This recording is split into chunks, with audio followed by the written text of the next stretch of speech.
Good morning, student. Today I am going to explain the lesson 1 multiple choice questions. First question is which of the following is not a source of irrigation? Class 8 science के lesson 1 के multiple choice question कर रहे हैं हम। उसमें तुम्हें पता अधिकतर किसके बारे में था? कृषि के बारे में था, सारा एग्रीकल्चर के बारे में था। डिफरेंट मेथड्स यूज करते हैं हम खेती के लिए, भिन्न भिन्न तरीके यूज करते हैं, तो उनके बारे में है ये सारा। तो फर्स्ट क्वेश्चन है which of following is not a source of irrigation?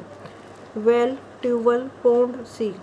तो कुओं से, ट्यूबवेल से और पौंड होते हैं तालाब, इनसे सिंचाई होती है, लेकिन समुद्र से कभी सिंचाई नहीं होती। समुद्र में से कभी सिंचाई सुनी आपने? नहीं। तो सी आएगा इसका answer. Which of the following is a weedicide? इनमें से कौन सा वीडीसाइड है? वीडीसाइड होता है जो खरपतवार नाशक है, वो है 2,4-D। Kharif crop are grown in? Kharif crop को कब बोया जाता है? उसे समर में, विंटर में या रेनी सीजन में? तो उसे रेनी सीजन में बोया जाता है। विच ऑफ खरीफ क्रॉप जो होती है वो बारिश में बोते हैं और सर्दियों की शुरुआत में उसे काट लिया जाता है। जैसे मैज होता है मक्की, गर्म जो अनाज होता है वो बोया जाता है। अलसी। विच of the following is a kharif crop? इनमें से कौन सी खरीफ क्रॉप है? पैडी, मैज, सोयाबीन, ये ऑल ऑफ दीज। तो इसका आंसर आएगा ऑल ऑफ दीज। तो ये सारी ही खरीफ क्रॉप है। Which of following is not A rabi crop? इनमें से कौन सी रबी क्रॉप नहीं है? इसमें नोट पे ध्यान करना। बाकी सारे रबी क्रॉप है, जैसे वीट, पी, ग्राम, ये सारे क्या है? रबी क्रॉप है। लेकिन ग्राउंड नट, मूंगफली खरीफ क्रॉप होती है, तो मूंगफली इसमें रेनी सीजन में बोई जाती है, ये ग्राउंड नट आएगा। The process of loosening and turning of soil is called tilling बोलते हैं उसे। प्लोइंग और टीलिंग दोनों सेम ही होते हैं। इसमें हल चलाकर मिट्टी को पलटा जाता है। मिट्टी पलटने से वो भुरभुरी हो जाती है, उसमें आसानी से पेड़ पौधे उग सकते हैं, वो एयरी हो जाते हैं, उसमें एयर भी, हवा और पानी आराम से अंदर जाता है, और पौधे की जड़ें भी आसानी से चली जाती हैं, नहीं तो मिट्टी सख्त होती है। Which of the following is the traditional method of irrigation? पहले कौन से मेथड अपनाते थे सिंचाई के लिए? Pulley system, chain system, lever system, all of these. तो आंसर आएगा all of these. Dash is the modern method of irrigation? आजकल कौन सा मेथड यूज किया जाता है? आजकल स्प्रिंकलर सिस्टम यूज किया जाता है ताकि पानी की बचत हो सके। स्प्रिंकलर सिस्टम में एक नोजल लगा दिया जाता है, इसके बारे में आपके है। एक बड़े पाइप से छोटे छोटे पाइप पहुंचाए जाते हैं और उसके ऊपर क्या लगाया जाता है? उनके ऊपर नोजल लगा देते हैं ऐसे, और वो फुहारे की तरह पानी फेंकता है। तो ये होता है sprinkle system. The unwanted plant that grow along with crop is called? उन्हें क्या बोलते हैं? वीड्स बोलते हैं। The removal of weeds is called? Weeds को रिमूव करना क्या कहलाता है? वीडिंग कहलाता है। Which of the following group of crop is individual is rabi crop? इनमें से किस ग्रुप में केवल रबी की क्रॉप्स हैं? वीट, पैडी, मैज। इसमें देखो पैडी आ गया तो ये खरीफ क्रॉप है।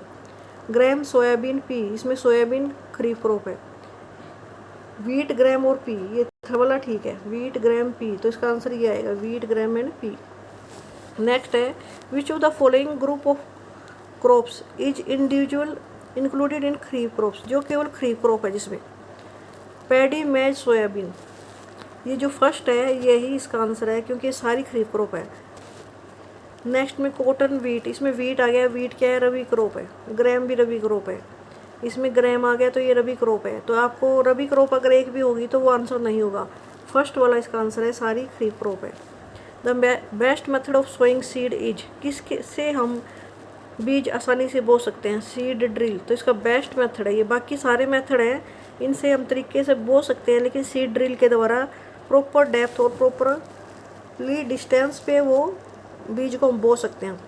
The levelling of soil is done? अगर आपको मिट्टी पलटने के बाद उसका लेवल किया जाता है ताकि वो एक जैसी रहे, ऊंची नीची ना हो, तो लेवलर यूज करते हैं। क्या यूज करते हैं? लेवलर।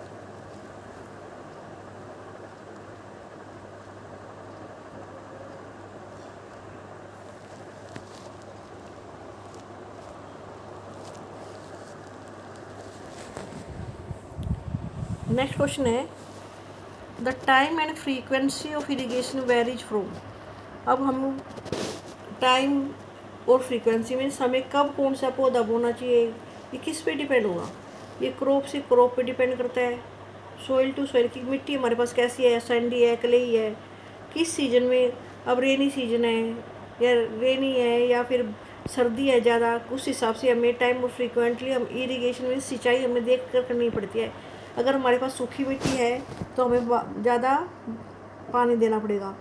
कोई किसी पौधे को ज़्यादा पानी चाहिए होता है, जैसे चावल के, तो ज़्यादा सिंचाई करनी पड़ेगी। वीट के पौधे को कम चाहिए तो कम सिंचाई करनी पड़ेगी। तो हमें सीजन भी देखना पड़ता है, गर्मी में ज़्यादा इरिगेशन करनी पड़ती है, सर्दी में कम। तो ये सारों डिपेंड करते हैं। ऑल ऑफ दीज आंसर रहेगा इसका। Which of the following is not a source of irrigation, इनमें से कौन सा इरिगेशन का सिस्टम नहीं है। तो वेल, कुओं से तो सिंचाई होती है, रिवर्स मैंने पढ़ाया था आपको, नदियों से भी होती है, कैनाल नहरों से भी होती है, लेकिन समुद्र से सिंचाई नहीं करते। तो सी आंसर है इसका। Which of the following pair is the modern method of irrigation, dhekli and rahat, ये तो पुराने ज़माने के हैं, मॉडर्न नहीं है। मोट एंड चैन पंप, ये भी। स्प्रिंकल सिस्टम और ड्रिप सिस्टम, ये मॉडर्न तरीके हैं, इससे पानी की बचत होती है स्प्रिंकलर सिस्टम से और ड्रिप सिस्टम से। स्प्रिंकलर सिस्टम में बड़े पाइप से छोटे पाइप ले जाकर नोजल बना दिए जाते हैं और वो जैसे फव्वारा पानी देता है ना, ऐसे पानी देता है।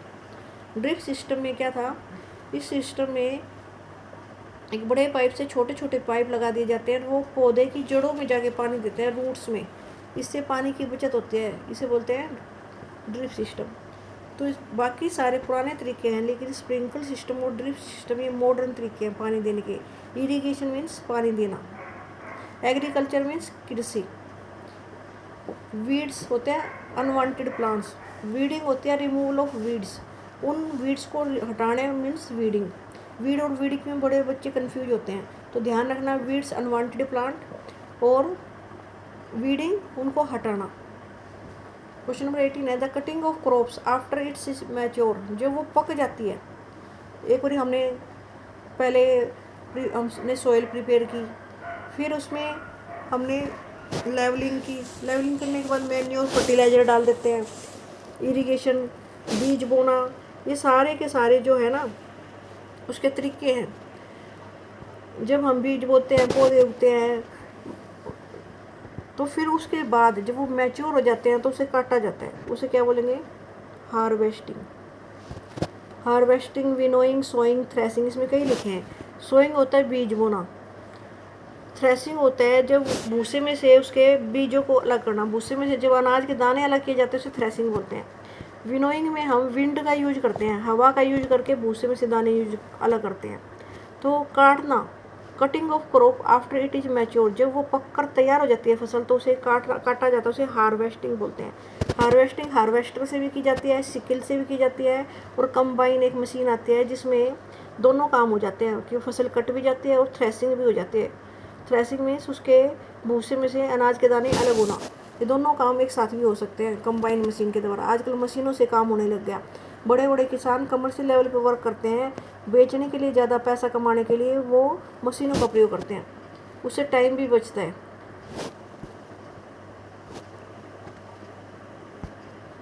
नेक्स्ट है the process of separating the grain seeds from the chaff is called, उसे क्या बोल देंगे। अभी मैंने आपको समझाया था, अगर हमने भूसे में से ग्रेन, अनाज के दानों को अलग करना है, भूसे में से अनाज के दाने अलग करना है, तो उन्हें क्या बोलेंगे, उसे बोलेंगे थ्रेसिंग। तो क्या वर्ड आएगा, थ्रेसिंग।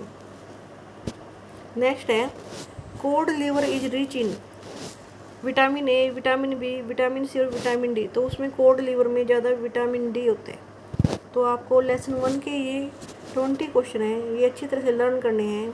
आज मैंने आपको लेसन 1 के 20 क्वेश्चन आपको बताए हैं, कल हम लेसन 2 के क्वेश्चन करेंगे। तो आप ये लेसन 1 के क्वेश्चन लिख भी लेना अपनी कॉपी में और याद भी कर लेना। 1 मार्क्स के क्वेश्चन भी आपको लिखने भी हैं और याद भी करने हैं। Okay students.